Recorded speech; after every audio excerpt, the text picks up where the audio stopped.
Hi, my name is Michael Waits. Thank you for joining us for this very special edition of Insurance for the New Possible.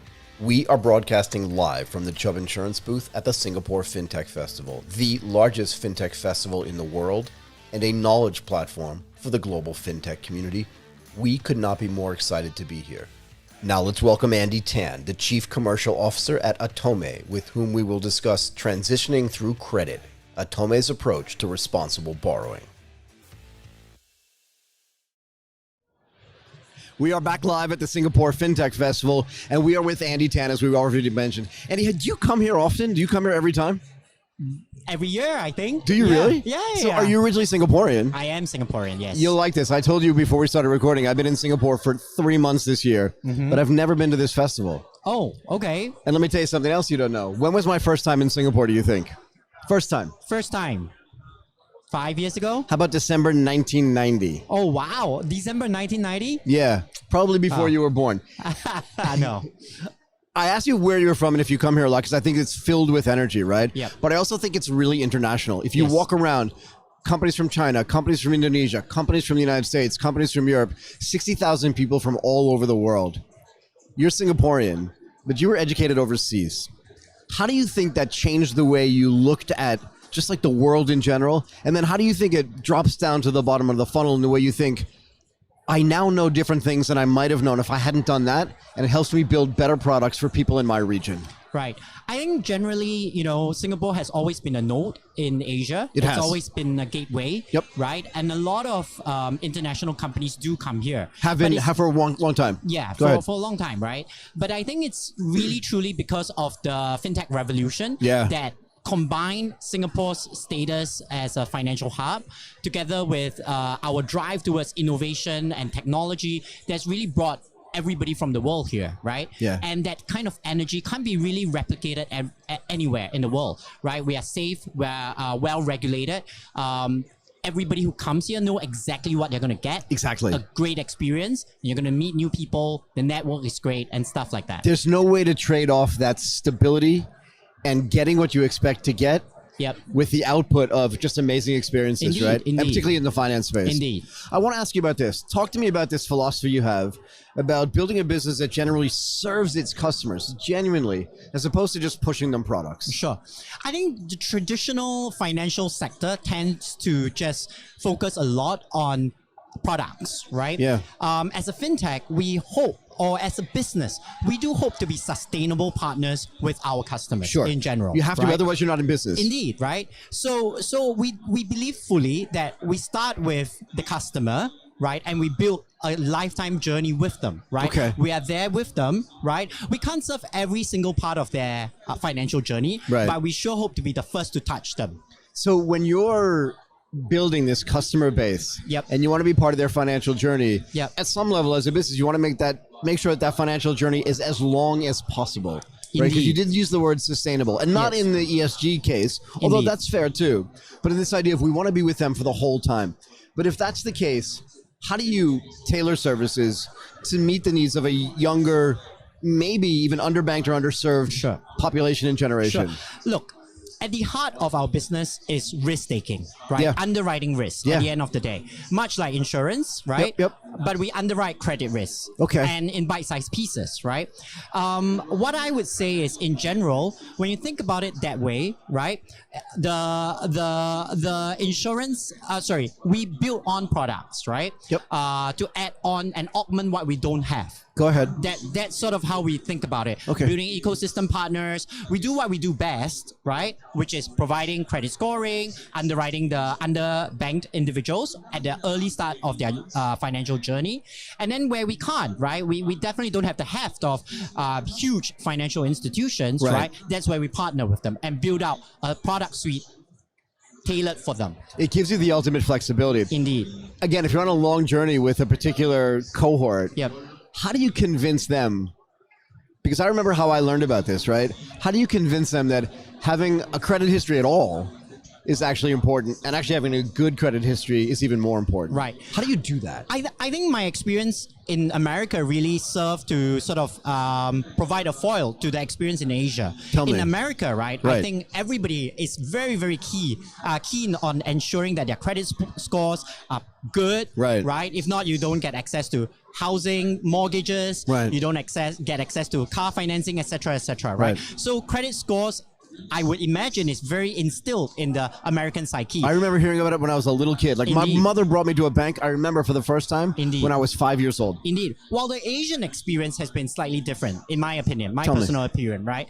We are a more savings-led society. Right. So we love to put money in the bank, right? And we don't borrow that much. The first time, generally, any Asians come to close touch with credit is when they buy their first house, right? Or buy their first car, or make a big purchase. They never build small little credit history. But there's nothing in between then. There's nothing in between. That's where we are. Right? So we're trying to introduce this concept that, look, you need to be exposed a little bit by a little bit, which is where our sort of value proposition come. Right? Build up a credit history before you transit into a larger, relationship with a large financial institution. How do you look at a country like Indonesia and think 270 million people, concentrated in some big cities, but I mean 18,000 islands. A lot of people to whom you need to communicate that are far away. How do you think about not just financial literacy, right? Getting them to where they actually understand this, but also the financial education side of it. How hard do you work on that? We work very hard on that, right? Financial literacy is important to us, right? And we do this through responsible introduction of credit into the lives of these individuals, right? We ensure that we underwrite the right user. We ensure that we help them at the right moment of their journey, right? And we ensure that, if they are not right for our customer base, we reject them, right? That's the story. Let's talk specifically about BNPL, buy now, pay later. And you can even talk about other bite-sized credit products, right? Because this is what you're talking about. How it helps people build not just a credit history, but sort of a responsible reaction to credit. And I'll give you the reverse example of this. If you use your United States example, just the sheer amount of credit card debt, right? And the way that works, 18% like interest or whatever it is these days. How do you build this responsible reaction to credit and then go from bite size to bigger size? So I think that you brought up a very, very good point, Thank right? you. Credit card debt in the US as a counterfoil, right? When you think about it, credit cards operate in let me pre-approve you, or I'll give you a credit line, revolver. We don't care what you spend it on, right? First, you could, as a student, university student. I know, I got my first credit card that way, right? Discovery sends you a card, right, for $800, right? And actually, that is an unsecured revolving credit. It made me nervous, actually. It made me real. I'm like, I could use it, but should I? Indeed. But, you can start planning, actually, right? What you want to use this $800 for. Right? The difference between that and our experience is we only approve you at the transaction level purchase, right? So it's not like we pre-approve you for $2,000, for example, right?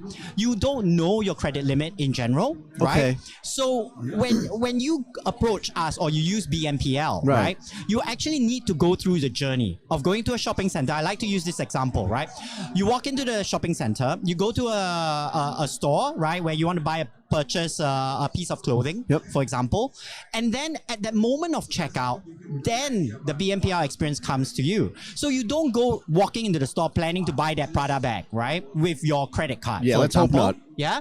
But you go into a store, you walk in, you pick up a piece of clothing that actually, technically, right, you could have afford using cash, using your debit card, because you don't plan to purchase it. You go to the counter, and then at that juncture, you activate your choice. Your choice. It's your option to use whether or not you want to go into an installment card. But how do you know as a firm, like what kind of data have you gathered already to say when I get to the checkout, so you don't know how much cash I have in my pocket? Maybe.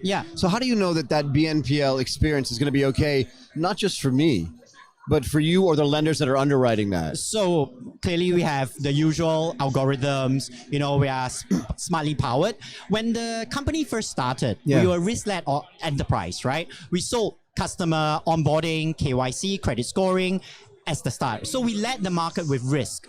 And then we build up our financial products. So we know how to manage risk very, very well. Right.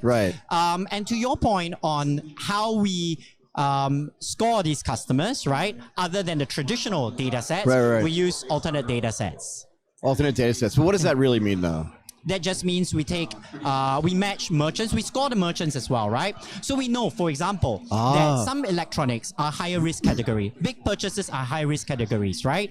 So if we were to control that part of the credit risk, right? We can then control the user risk and we match it together and you get a better set of customers. So do you have enough information to know that electronic shop A, whatever it is, frequently has people not able to make payments on their phones, and then you use that as an alternative data set, so you know that if somebody walks in for the first time to buy an expensive or even a semi-expensive item, that it's much riskier than a shop where almost nobody makes a return and everybody pays? Potentially, yes. Okay, that's actually really interesting. How do you? I want to ask you a very Asia-specific question that I actually hadn't considered before you sat down. Saving face in Asia is actually really important. Yep. Right. In other words, particularly in public, I don't want to be embarrassed. Yep. How do you serve the BNPL product to somebody who's expecting to be able to use it, who may not have the cash with them? Do you know what I mean? Like, what's the concern level there of going, yeah, sorry, you can't use it here? I think it's a balance in everything, right? Yeah. It's a very good question. It is a balance ultimately, right? We need to control risk. We need to also be able to reject people, right? Yeah. At You the need end to be of the comfortable day, with that at some level, you need to be comfortable with that at some level, because that's the fundamental key difference between us and a credit card, right? At the end of the day, credit card, you have $800 or $5,000, you can go and get that product back, right? Which you could not afford. But it's really important to think about it this way. Yeah, which you can't afford, but you're like, I know my limit's $2,000. Yeah. It's $1,700 and I've only spent $100. So even if I buy this, I still have $200 limit.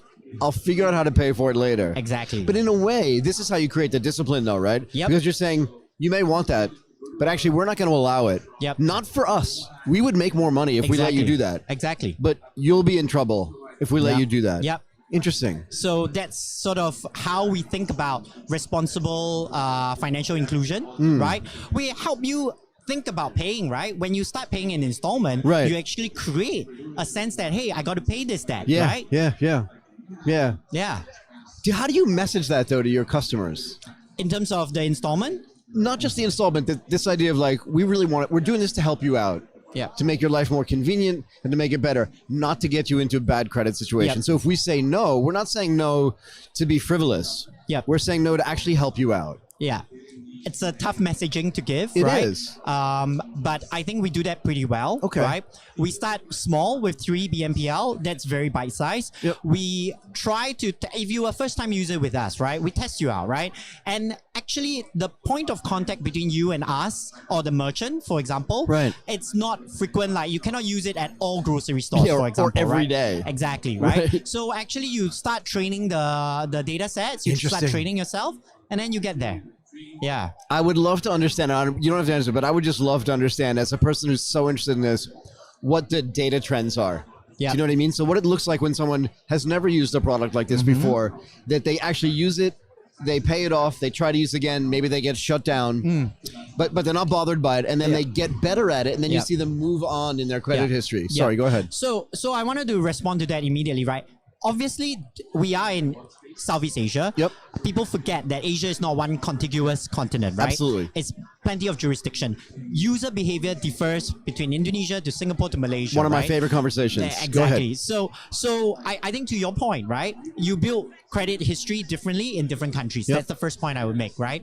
And I think typically if you have demonstrated that you're able and good as a first-time user, the repeat, we want to encourage you to be responsible, right? You've paid down. We've seen you demonstrate your pay down capabilities. So now it's time for us to reward you, right? And that reward could be, hey, actually, would you like to think about something else, right? As part of your journey, right? Would you like to use BNPL in a different context, for example? Yeah. It's also a stepping stone to bigger investments. Indeed. How does that work? Well, next step is obviously providing products or solutions to meet the user's need at that point in time, right? We want to train them, or we want to give an opportunity for our users to learn that, look, you shouldn't only spend, right? Perhaps you should insure, right? Protect yourself, right? Yep. Because look, our user base generally, young, just about to start work, kind Right. of adults, right? They Yep. haven't started thinking about financial planning. Right. We are the first step. We Right. want to get them at that juncture. Yeah. Yeah. Can I ask you this too? I'll get to protection in a bit, but I want to make sure I ask you this.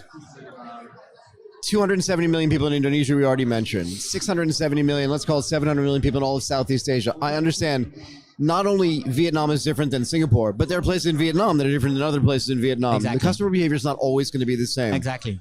But one thing that is similar or true is that at some level, if everybody learns to save just a little bit every month, right, that over time, through compounding and other financial products, that should naturally grow into much more, into a higher investment value for them. Sure. Is there a way for you, as you build out this platform, to encourage people to give little small bits of money? If you have 5 million people on the platform, it's $5 million a month, $1 a month, right? At the end of the year, it's $60 million.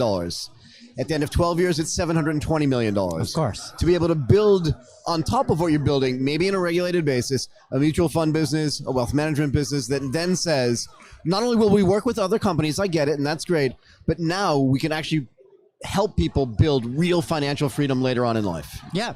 I think that's absolutely what we are trying to achieve in terms of our overall goals Yep. and mission, right? Financial inclusion isn't just about lending, No, right? It no. is about building protection, investments, savings, and all sorts of financial instruments that can help somebody in their journey. Okay. Look, I'd love to have a much longer conversation with you about this. You've got to come back on one of the shows. Sure. And it was great to talk to you. I hope you enjoyed yourself as much as I did. That was did. awesome. Thank you very much Thank for your you. time. Don't forget to follow Insurance for the New Possible on your favorite podcast platform and on YouTube to stay up to date on all of our amazing and informative content.